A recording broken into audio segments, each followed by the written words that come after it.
Hi, my name is Julian, and I've dealt with OCD for 10 years. And I've learned a lot while having OCD.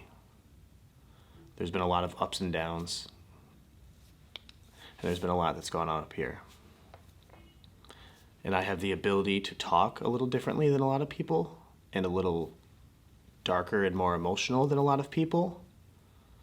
And I think that scares some people, but what's gone on up here has taught me so much. And I think a lot of people don't understand OCD or what goes on in someone's head with OCD. So anyway, today we're going to go over a very little bit of what goes on in someone's head that deals with the same stuff that I deal with, or similar things that I deal with. So anyway, yes, if you watch my video, then thank you so much. And if you've ever watched any of my videos before, then thank you so much. So this is me in a sink, a place where I spent a lot of time back in the day. When I first started getting OCD, it was always physical, like very, very, very physical. It didn't have a lot to do with up in my head. So I would have to wash a lot. So me in the sink and me in the shower spent a lot of time together. A lot of time that I really didn't enjoy very much, but this is how I used to, well, whenever I would touch anything that wasn't supposed to be on my hands or on my body at all, I'd have to wash my hands. And I probably did this 20, 30, 40 times a day. In high school was really, really, really bad. So it wasn't just washing my hands. It's not like any regular person where you just go wash your hands, you get them wet, you throw some soap on it, wash, and then you're good. That's how it was at first. It would just be like, wash your hands, you'll be fine, it's off you, blah, blah, blah. But it turned into a ritual, because when you have OCD, the thing that you need to do and the thing that's most important to you, that's what it attacks. So when I need to wash my hands, it's very important, because I'm like having a panic attack, because you have to get the germs off you in order to get the thought out of your head. So because it's the most important thing to you at the time, then your OCD attacks that. So even washing your hands to get the germs off you becomes a chore, because then you have to do a ritual, and if you don't do the ritual right, then your hands aren't clean. And the worst part is, you know that there's nothing on your hands, but you can't get the thought of it out of your head. You know what I'm saying? It's like, that's why OCD is so hard, because you fight yourself. You fight yourself on fucking everything. It's so bad. There's two people in your head. You know you're right, but he's telling you you're wrong. But you can't overcome what he says. It's tough. It was really hard. So anyway, this is how I used to wash my hands. This is my old ritual. I actually forgot how to do it. I was trying to do it out there, and I was like, oh shit, I can't even remember it. But once I go underneath the sink, I remember how to do it like immediately. I'm not gonna turn the water on because it's gonna be mad loud, but this is how I used to wash my hands. So you turn the water on, and at first I would use soap, but then I was scared of the soap, because I was scared of drugs at the time, and I was scared that the soap had hemp in it. So I would never use soap after a little while. But anyway, yeah, this is how I used to do it. So turn the water on, and I just pretend the water's on and the water's here. So 1, 2, 1, 2, 1, 2, 3, 4, 5. 1, 2, 3, 4, 5. 1, 2, 3, 4, 5. 1, 2, 3, 4, 5. 1, 2, 3, 1, 2, 3, 1, 2, 3, 1, 2, 3, 4, 5. 1, 2, 3, 4, 5. 1, 2, 1, 2, 1, 2.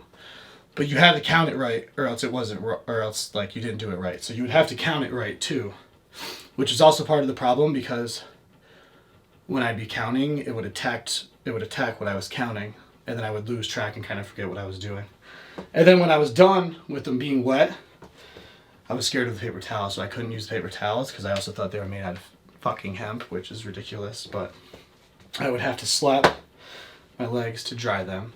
and then I would dry the rest on the back of my pants. So all throughout high school, my pants were soaked here and soaked here all day long. And I remember my hands would be so dry, like so dry. And I remember I would have to go into the bathroom, and I remember just doing it so many times, like, because I would do it wrong and wrong and wrong. And then I would get mad at myself. God, I spent so much fucking time in the bathroom. And then when I'd go back to the classroom, I'd have to touch the door handle to open the door to get back into the classroom. And there would be hand sanitizer on the wall right next to the fucking thing. So I'd put hand sanitizer on and then re-sanitize and do some other shit. But the reason I show this is because it was really lonely, like really, really lonely in high school, because in high school I didn't want anyone to know. It was just me and like one other person who knew.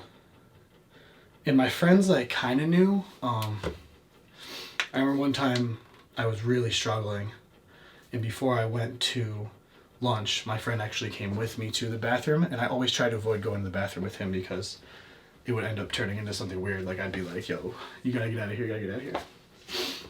So I could wash my hands without him seeing it. But one time he actually did it with me, and it meant so much to me. It meant a lot.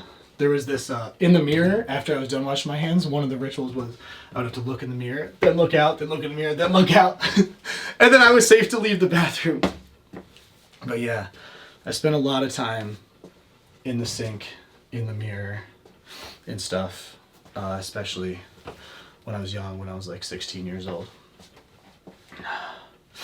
But it was very, very, very, very lonely, like very lonely, because I didn't want anyone to know. A lot of pain went on in the bathroom and at the sink and in the shower. So this is me with my phone. Not the phone from back in the day, but my phone now. And I used to have big problems with the phone.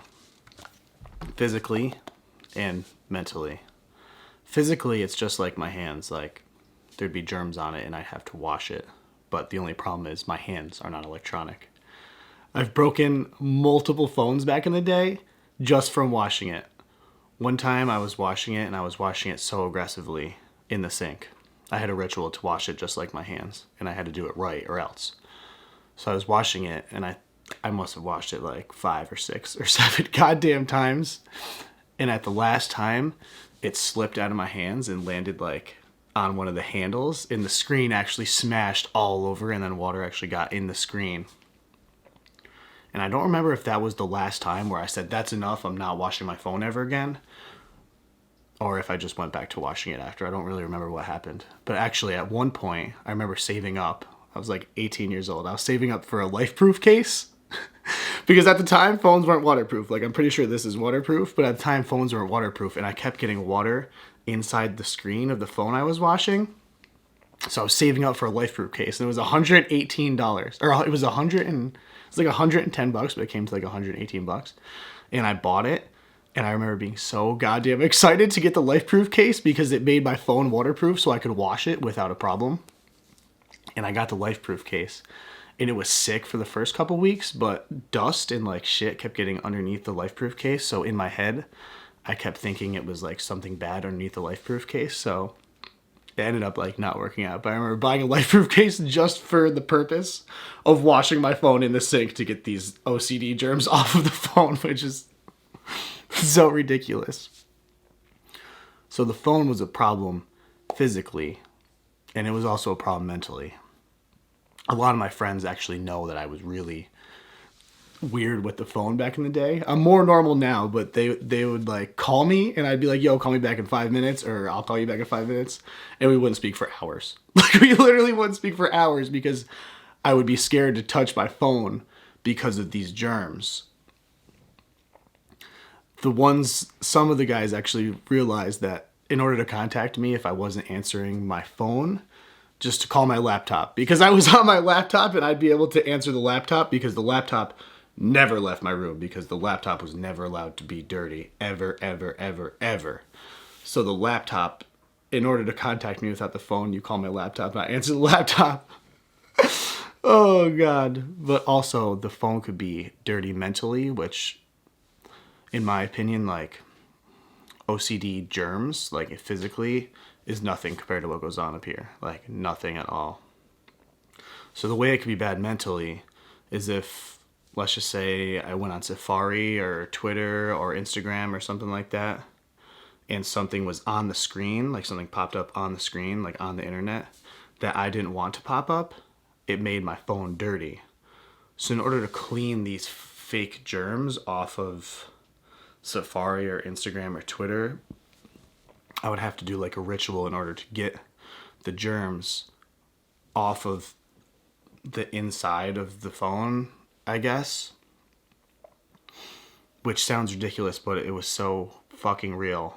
Like, it was so real. Because you can't get the thought out of your head unless you get it out of your phone.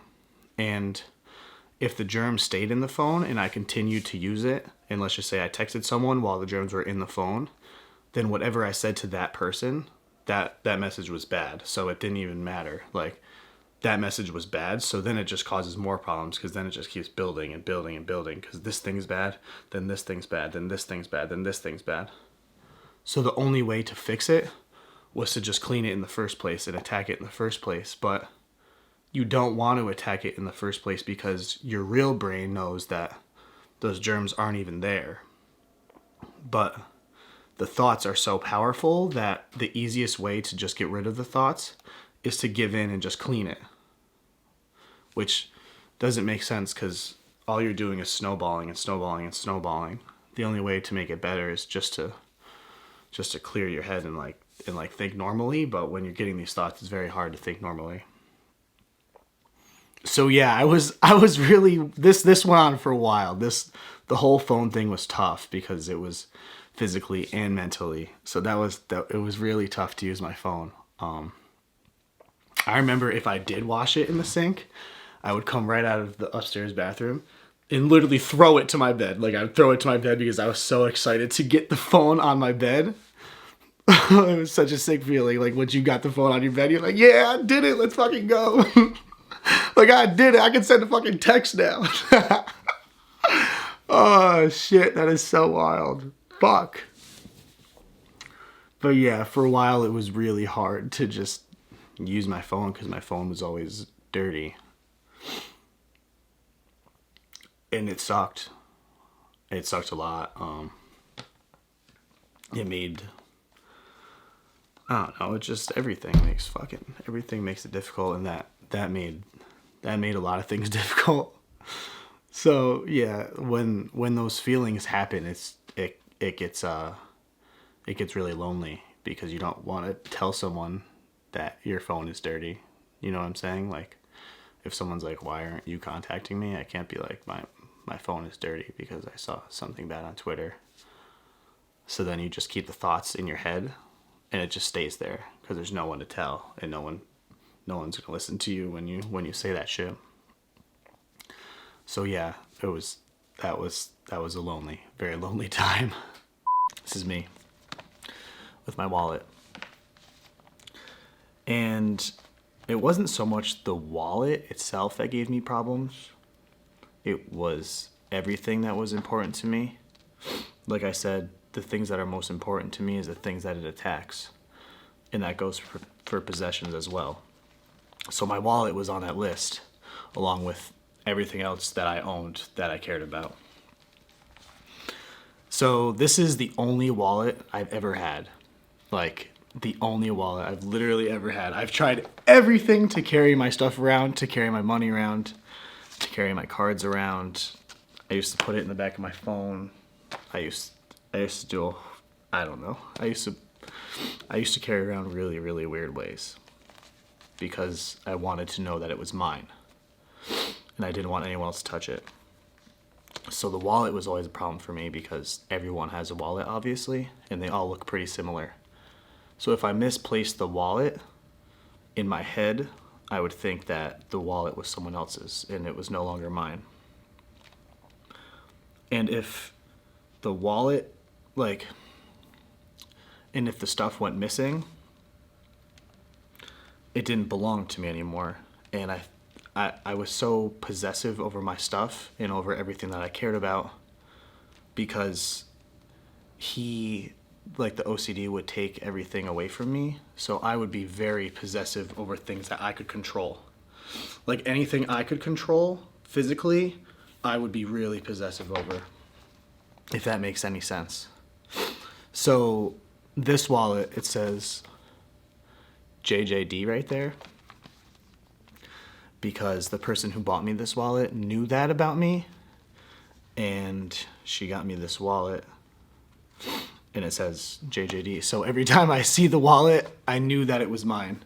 So I probably had this wallet for like 5 years now, and I still have this wallet because back when that stuff really bothered me, I knew that this was my wallet. It was really special to me when I got this wallet, and it was very thoughtful, like very, very thoughtful. It meant a lot to me. But I remember I used to just, everything that was important to me, I wouldn't even bring out of the house when I would leave. I would just leave it in the house, so I could never show off anything that was actually important to me. That's why my room, the sun porch at my house, was really, really special to me, because I could actually share a little bit of what I owned with people. Now I love having people over because I never could have people in my room, and now people come over and they see all my stuff and everything that's important to me, which sounds kind of weird, but I love when people come over and see my stuff, like my WWE belt or anything like that. Like, I was always scared of people coming in my room and in my space because I didn't want my possessions to no longer be mine. So I never had anyone in my room or near my shit at all. Like, if a hat was special to me, I wouldn't bring it out. I love this hat. I would never bring this shit out back in the day. My ear, nothing. I would never bring anything out of my room that was special to me because I wanted it to always be mine, so I could control it and know that it was mine. Which sucked because I wanted to share myself with people, but I couldn't share anything that I cared about with anyone back in the day, which sucked. It sucked a lot. It was lonely. It was fucking sucked. So yeah, this wallet's really important to me.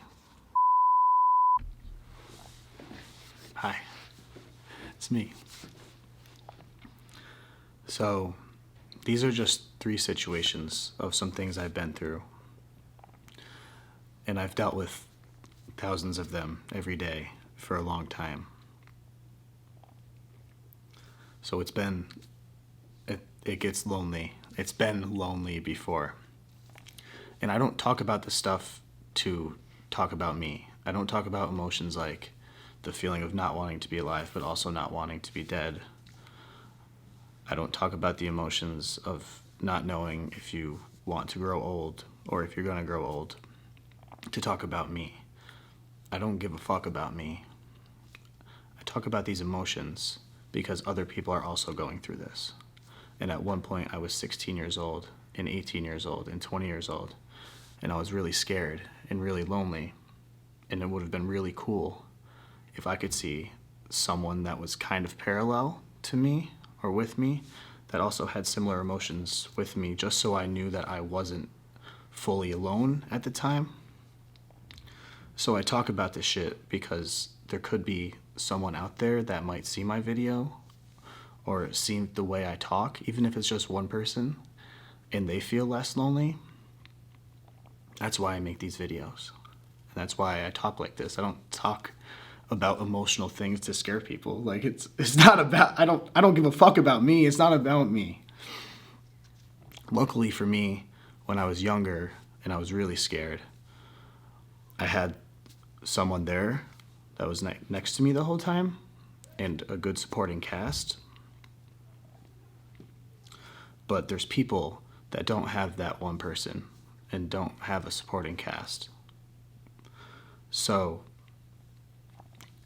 those are the people that worry me because I know they're there, and I know they're really lonely because I felt that too. So if somehow they could see any way I talk, because there's like a certain language that I can pick up on, at least whenever I hear someone that talks similar to me, I automatically know. I automatically pick it up. So if there's someone that can see my video or any video that I make, because I talk about this in every single video, in any video I ever put out, even 24 hours in Dominican Republic, I don't make 24 hours in Dominican Republic to show us in Dominican Republic. I mean, that was sick. I have fun with my camera, obviously. You guys, I love this shit. You know this shit. But I put that out there to show that someone like me can also be happy. You know what I'm saying? So then to the outsider looking in, they're like, oh shit, happiness is real. I'm not going to stop searching for it. You know what I'm saying? Oh, Jesus. So yeah, if anyone can see my video that can help them, then that's why I do this. Not to scare anyone. Oh shit. So yeah, if you've ever watched any of my motherfucking videos, then shout out to you though. And if you made it through this whole video, then thank you so much. I love you. And happy, I think I'll put this out on a Wednesday. So happy motherfucking Wednesday to you. Oh, thank you.